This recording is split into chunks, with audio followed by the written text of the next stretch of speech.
బాబు మరితులకు భూరి మాయాంగత తారాహారములు భూషిత కేశ పాశ మృదుపుష్ప సుగంధ జలాభిషేకములు భూషములు కావు భూషణములిచ్చు పురుషునికి భూషణములిచ్చు పవిత్ర వాణి వాగ్భూషణమే సుభూషణము భూషణములు నశించు నన్నియున్. ఒక పదం మీద మనం ఓ మాట చెప్పాలన్నా మరి ఆ సరస్వతీదేవి ఆవిడ అనుమతి లేనిదే ముఖ్యంగా ఈ అఖండ ఇందాక అన్నారు ఏదైనా మనం ఓం ఇది బ్రహ్మ అంటే ఓంకారం అంటే ఓంకారం తం పరబ్రహ్మ స్వరూపం ఓంకార సంభవం అకారోకారం అంతాయ ఓంకారాయ నమో నమః అంటాం.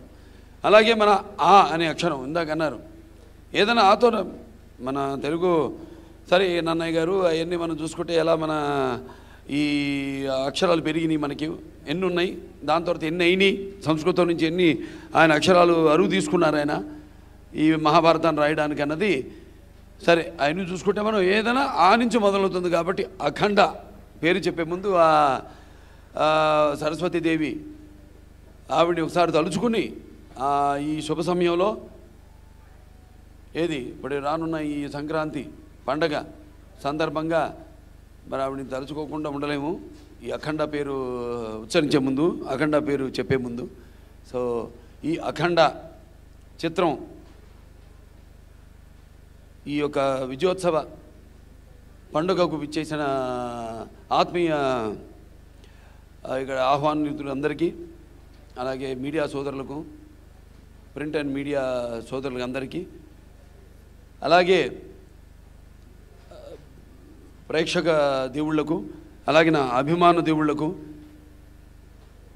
తెలుగువారు ఎక్కడున్నా సరే అది ఇక్కడ ఈ రెండు రాష్ట్రాలే కావచ్చు లేక పక్క రాష్ట్రాల్లో కావచ్చు మన దేశంలో అలాగే ఇంకా విదేశాల్లో కావచ్చు ఎక్కడెక్కడో ఉన్న మన తెలుగు ప్రేక్షకులందరూ కూడా నా హృదయపూర్వక ధన్యవాదాలు అలాగే నా సంక్రాంతి శుభాకాంక్షలు తెలియజేసుకుంటున్నాను. అనాది దేవుడు ఆది మధ్యాంతరైతుడు భూతనార్థుడైన పరమశివుడు గజ చర్మాన్ని ధరించి కపాలాన్ని చేతపూని వెలుబూతిని విభూతిగా పూసుకుని మెడలో పాములను చుట్టుకుని లోక శంకరుడై భక్తవ శంకరుడై కాసిని నీళ్లు నెత్తిని చిమ్మితే చాలు కరుణించి వరాలిచ్చే మెత్తని దేవుడై మానవుడు దళాన్ని సమర్పిస్తే చాలు ఎటువంటి వరాలనైనా ఇచ్చే రుద్రుడై తాను గరళాన్ని మింగి ప్రపంచానికి అమృతాన్ని చిందించిన నీలకంఠుడైన ఆ భోలాశంకరునికి ఆ కరుణాల వాలునికి ఆ మహాదేవునికి నమస్కరిస్తూ అమేయం అమోహం మా రూపం అఖండం అనంతం మా దేహం అయం శివం అహం శివం.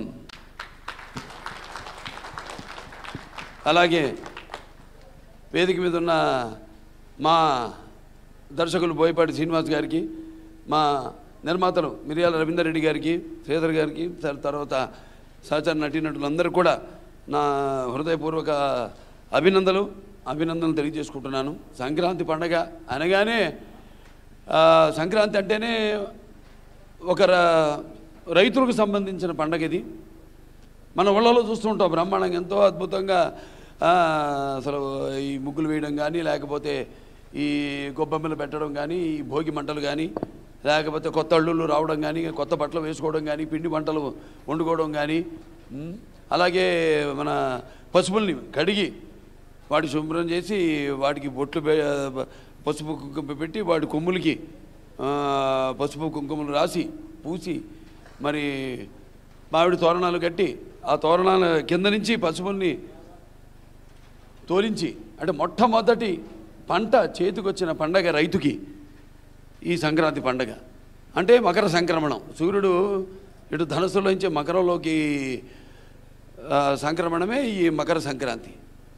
సో ఇటువంటి ఈ యొక్క మకర సంక్రాంతి పండగ అచ్చమైన తెలుగు పండగ అంటే ఈ సంక్రాంతి. తర్వాత మనకు ఉగాది ఉంది. సరే దాని మీద మేము సినిమా కూడా తీసాం. ప్రతి సినిమాకి ఏదో ఒక చేసేదానికి అది కాకతాళీయమో యాదృచ్ఛికమో కానీ ఏదో ఒకటి ఇలాంటివి జరుగుతూ ఉంటుంది. మరి మేము డిసెంబర్ 2న విడుదల చేయడం జరిగింది సినిమా. డిసెంబర్ 2 అంటే అసలు సీజనే కాదు. చాలామంది మరి అసలు ఈ కరోనా పాండమిక్ మహమ్మారి ఆ భయంలో ఉన్నారు జనం. థియేటర్లకు వస్తారా జనం, వచ్చి సినిమా చూస్తారా అన్న, ఇప్పుడు ఎవరు ముందు వెళ్తే వాళ్ళ వెనకాల వెళ్దాం అన్న ఒక పాపం ఆ భయాందోళనలో ఉంది ఇండస్ట్రీ. ఉండడం సహజం. అటువంటి భయాందోళనలో మరి నిర్మాత గారు మరి ఎప్పుడు అన్నట్టు చెదరక బెదరక తలవంచగా ముందుకు సాగిపోయి మన ఈ అఖండ చిత్రాన్ని డిసెంబర్ 2న విడుదల చేసినందుకు మరి ఆ చిత్రాన్ని ప్రజలు ప్రేక్షక దేవుడు ఇంత దాన్ని అభిమానించినందుకు, అలాగే మా అభిమానులందరినీ కూడా తృప్తిపరిచినందుకు ముందుగా అటువంటి ఒక ధైర్యమైన ఒక నిర్ణయం తీసుకున్న మా నిర్మాతలకు నా అభినందనలు తెలియజేసుకుంటున్నాను. అంటే మొట్టమొదటి ఒక తొలి అంకురం, తొలి ఘట్టం మళ్ళీ ఒక ఈ కరోనా పాండమిక్ తర్వాత మన సినిమా విడుదల కావడం అప్పటి నుంచే మొదలైంది సంక్రాంతి పండగ.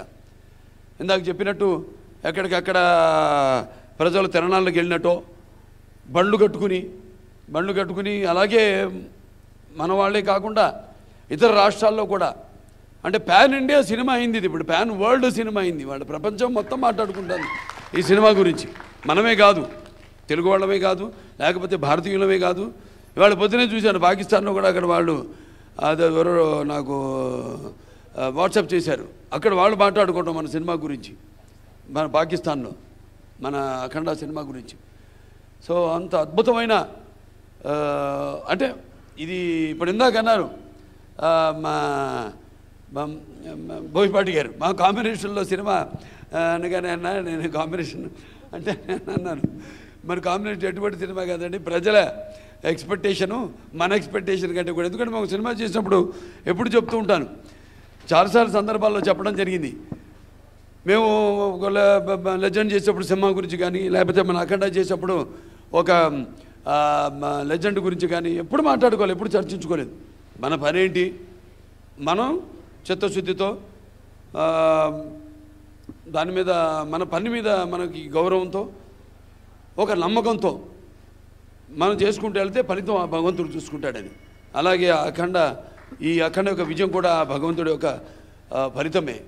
అంటే కృషితో నాస్తి దుర్భిక్షం అంటారు, కృషి ఉంటే మనుషులు ఋషులు అవుతారు. ఇవాళ అంటున్నారు అందరూ సినిమాలో ఏదో బాలకృష్ణ చూస్తే ఏదో శివుడిని చూసినట్టుందనో అని.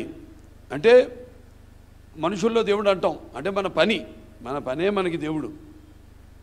అలాగే ప్రజలకు మనం ఏ విధంగా ఉపయోగపడుతున్నాం. ఇప్పుడు ఇవాళ దైనందిన కార్యకలాపాల్లో పడిపోయి అన్న వస్త్రాలన్నీ అవసరాలతో పాటు మనిషి సినిమాని కూడా ఒక సాధనంగా ఎంచుకున్నాడు, ఒక ఎవ్రీడే ఎసెన్షియల్ కమోడిటీ, నిత్యావసర వస్తువు సినిమా.